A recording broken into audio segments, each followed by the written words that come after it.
surmonter les peurs et les doutes liés à la création d'entreprise, c'est le thème de cette vidéo que j'ai choisi aujourd'hui. Parce que, en fait, beaucoup de gens veulent se lancer, mais voilà, sont retenus par des peurs, par des doutes, par des croyances limitantes.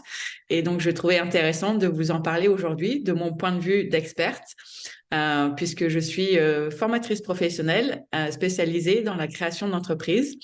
Donc, je m'appelle Laurence Sudo et j'accompagne donc des salariés qui sont donc malheureux au travail et qui veulent se lancer dans l'entrepreneuriat, plus particulièrement dans le domaine du bien-être. Voilà, tout ce qui va être des profils de naturopathes, thérapeutes, coachs, réflexologues, etc.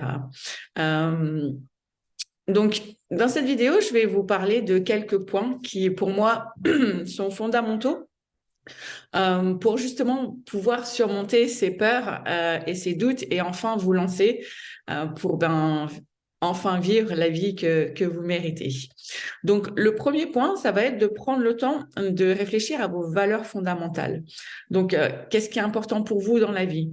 Qu'est-ce qui vous passionne? Quelles sont vos forces et vos talents? Ça, c'est très important d'identifier votre talent unique.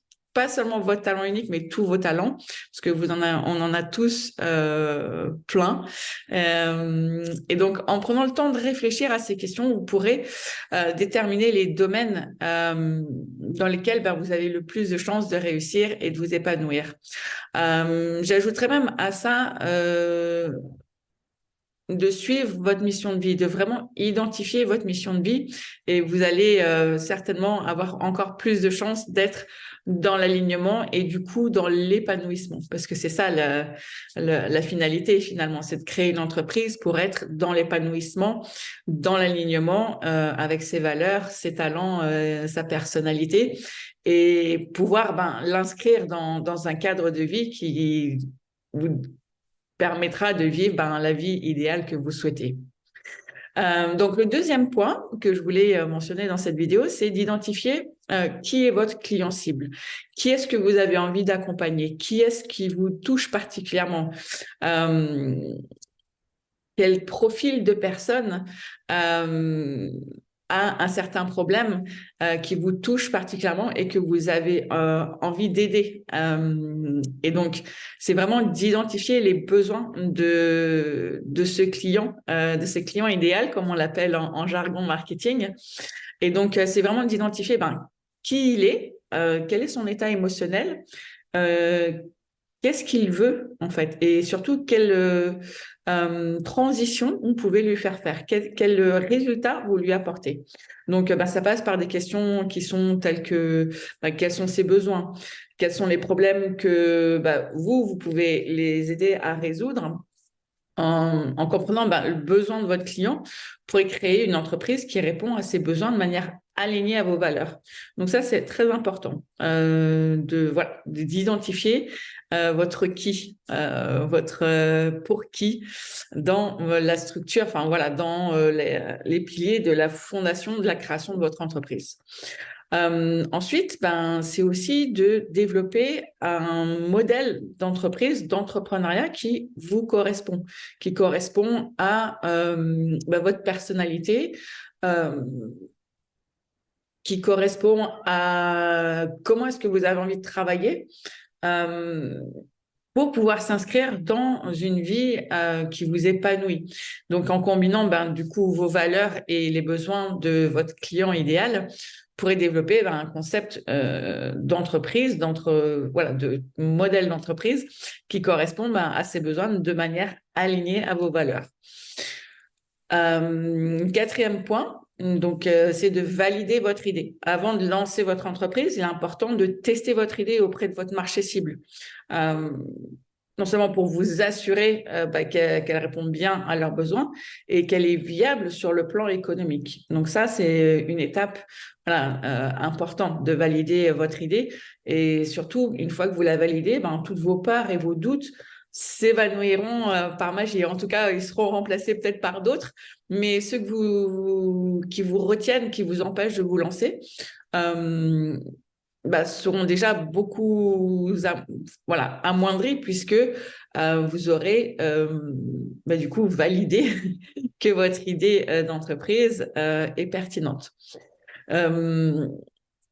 Un autre point qui permet de soulever, en fait, enfin en tout cas amoindrir les peurs et les doutes qu'on peut avoir pour se lancer à créer son entreprise, c'est une fois que vous avez validé votre idée, il est important d'élaborer une stratégie pour mettre en place votre activité. Il suffit pas juste de valider et ensuite de continuer à le faire de manière soit gratuite, soit personnelle, c'est-à-dire que vous aidez vos amis, des connaissances, mais vous ne le transformez jamais en une activité lucrative et donc en une entreprise. Parce que si vous restez sur cette dynamique de valider votre idée en euh, proposant du test, du gratuit, de vous entraîner. On retrouve souvent ça aussi chez les thérapeutes, c'est pratiquer et donc en ne faisant pas payer. Donc, si vous restez dans cette dynamique-là, vous n'avez pas d'entreprise, vous avez un hobby. Et du coup, vraiment mettre en place la stratégie de votre activité, ça inclut la planification d'une offre et donc de vos finances, la mise en place d'un système de gestion de la clientèle. Donc, comment est-ce que vous attirez les clients à vous? Comment est-ce que vous les servez? Comment est-ce que vous faites un suivi derrière? La création d'un plan de marketing et de communication. Si on peut avoir le meilleur produit du monde, mais si personne n'est au courant, vous ne le vendrez jamais. Donc, ensuite, ça fait partie de la définition de vos objectifs et de vos indicateurs de performance. Et du coup, une fois que vous avez ça en place, ça vous donne encore plus, en fait, une confiance en vous et une visibilité qui vous permet de mettre en place le point suivant que euh, dont je voulais parler dans cette vidéo, qui est la mise en place d'un plan d'action. Et il est vital, en fait, de mettre en place un plan d'action détaillé pour lancer et développer votre entreprise. Et ce plan, c'est tout simplement, ça inclut quoi? Ça inclut les tâches à accomplir au quotidien, les délais, les ressources nécessaires, les actions à mettre en place, etc., etc. Parce que même si vous avez une visibilité sur la structure, si vous n'avez pas de visibilité sur quelles actions vous devez mettre en place pour atteindre des objectifs clairs, vous tournerez en rond en fait toute la journée, ou vous aurez ce que j'appelle le syndrome de l'imposteur inversé, c'est-à-dire que vous êtes tellement occupé à faire plein de choses, donc un site internet, des cartes de visite, etc., etc., mais vous ne mettez pas en place des actions qui vous rapprochent de votre client et de la vente. Parce que c'est du coup, ça fait peur de vendre et du coup, c'est une étape importante à vraiment maîtriser et surtout mettre le fait de mettre en place tout ce que je vous ai déjà énuméré, ça rassure ça lève vraiment les doutes, ça construit la confiance en soi, la confiance en son produit, la confiance en son expertise.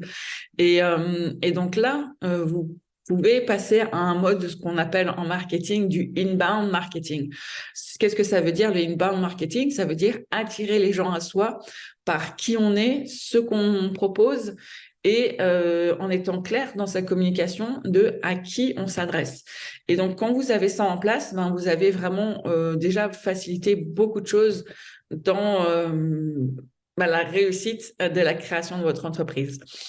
Un des meilleurs moyens, de toute façon, pour accélérer tout ça, ça restera toujours l'accompagnement et la formation, puisque c'est ce que moi je propose. Mais en tout cas, soyez-en sûrs que en suivant ces étapes, vous serez bien préparé pour lancer votre activité de thérapeute indépendant. Et surtout, il est important de ne pas se précipiter et de prendre le temps de bien réfléchir à chaque étape pour éviter les erreurs qui pourraient vous coûter cher et surtout vous faire perdre encore plus de temps derrière. Voilà, c'est tout ce que j'avais à vous partager aujourd'hui dans cette vidéo sur le thème, donc comment surmonter les peurs et les doutes liés à la création d'entreprise. Et si vous avez des questions, n'hésitez pas à me les poser. Vous trouverez tous les liens pour me contacter sous cette vidéo. Et moi, je vous dis à bientôt. Et puis, si vous avez apprécié, n'hésitez pas à me mettre un petit pouce bleu. Ciao, ciao!